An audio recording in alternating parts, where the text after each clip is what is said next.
The White Snake. A long time ago there lived a king who was famed for his wisdom through all the land. Nothing was hidden from him, and it seemed as if news of the most secret things was brought to him through the air. But he had a strange custom. Every day after dinner, when the table was cleared and no one was present, a trusty servant had to bring him one more dish.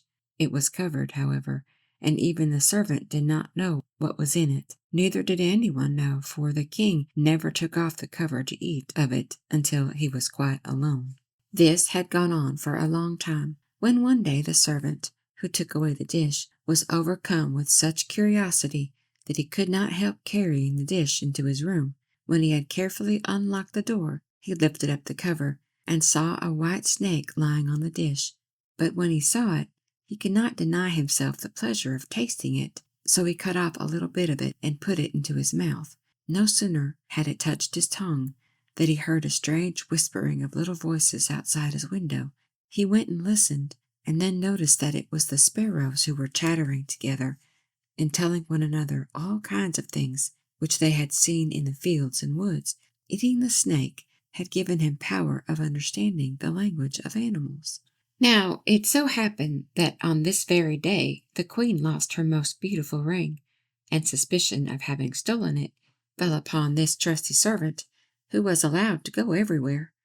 The king ordered the man to be brought before him, and threatened with angry words that unless he could before the morrow point out the thief, he himself should be looked upon as guilty and executed. In vain he declared his innocence. He was dismissed with no better answer. In his trouble and fear, he went down into the courtyard and took thought how to help himself out of his trouble. Now, some ducks were sitting together quietly by a brook and taking their rest, and whilst they were making their feathers smooth with their bills, they were having a confidential conversation together. The servant stood by and listened.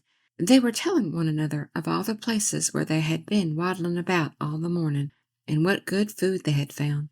And one said in a pitiful tone, "Something lies heavy on my stomach. As I was eating in haste, I swallowed a ring which lay under the queen's window."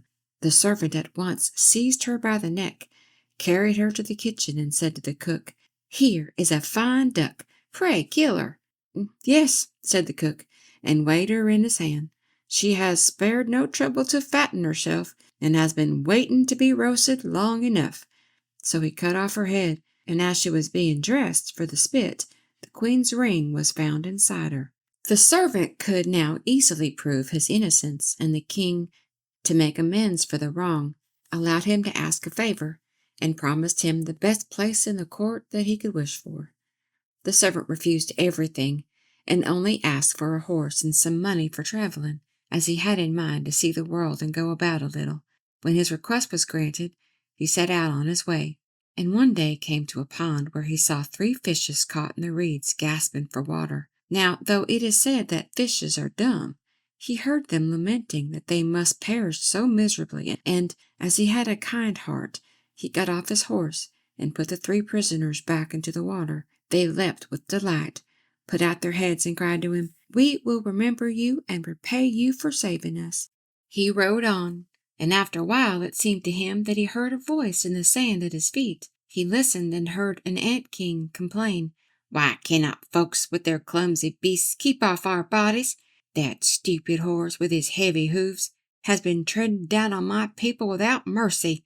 So he turned on to a side path, and the ant-king cried out to him, "We will remember you. One good turn deserves another."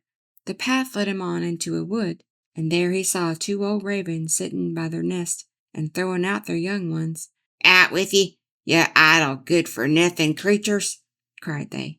"We cannot find food for you any longer. You are big enough and could provide for yourselves." But the poor young ravens lay upon the ground, flapping their wings and crying, "Oh, what helpless chicks we are! We must shift for ourselves, and yet we cannot fly. What can we do but lie here and starve?" So the good young fellow alighted and killed his horse with his sword and gave it to them for food. Then they came hopping up to it, satisfied their hunger, and cried, "We will remember you. One good turn deserves another." And now he had to use his own legs, and when he had walked a long way, he came to a large city, There was a great noise and crowd in the streets, and a man rode up on horseback, crying aloud, "The king's daughter wants a husband, but whoever seeks her hand must perform a hard task, and if he does not succeed, he will forfeit his life." Many had already made the attempt, but in vain. Nevertheless, when the young man saw the king's daughter, he was so overcome by her great beauty that he forgot all danger, went before the king, and declared himself a suitor. He was now led out to the sea, and a gold ring was thrown into it before his eyes. Then the king ordered him to fetch this ring from the bottom of the sea, and added, "If you come up again without it, you will be thrown in again and again, until you perish amid the waves." All the people grieved for the handsome youth. Then they went away, leaving him alone by the sea. He stood on the shore and considered what he should do, when suddenly he saw 3 fishes come swimming towards him, and they were the very fishes whose lives he had saved. Then one in the middle held a mussel in its mouth, which it laid on the shore at the youth's feet.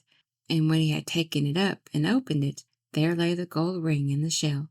Full of joy, he took it to the king and expected that he would grant him the promised reward.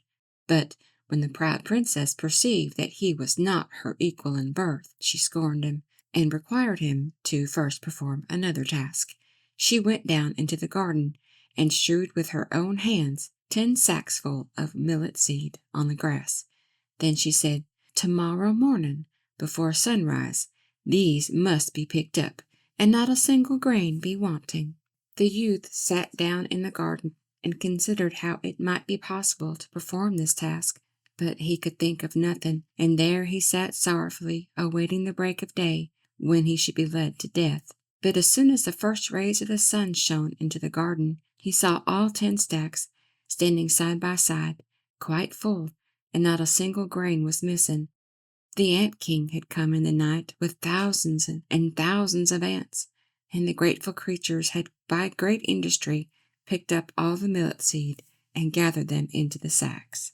Presently the king's daughter herself came down into the garden, and was amazed to see that the young man had done the task she had given him. But she could not yet conquer her proud heart, and said, "Although he has performed both the tasks, he shall not be my husband until he had brought me an apple from the tree of life." The youth did not know where the tree of life stood, but he set out, and would have gone on forever, as long as his legs would carry him, though he had no hope of finding it. And after he had wandered through 3 kingdoms, he came one evening to a wood, and lay down under a tree to sleep. But he heard a rustling in the branches, and a golden apple fell into his hand. At the same time 3 ravens flew down to him, perched themselves upon his knee, and said, "We are the 3 young ravens whom you saved from starving. When we had grown big, we heard that you were seeking the golden apple. We flew over the sea to the end of the world, where the tree of life stands, and have brought you the apple." The youth, full of joy, set out homewards, and took the golden apple to the king's beautiful daughter, who had now no more excuses left to make. They cut the apple of life in 2, and ate it together, and then her heart became full of love for him, and they lived in undisturbed happiness to a great age.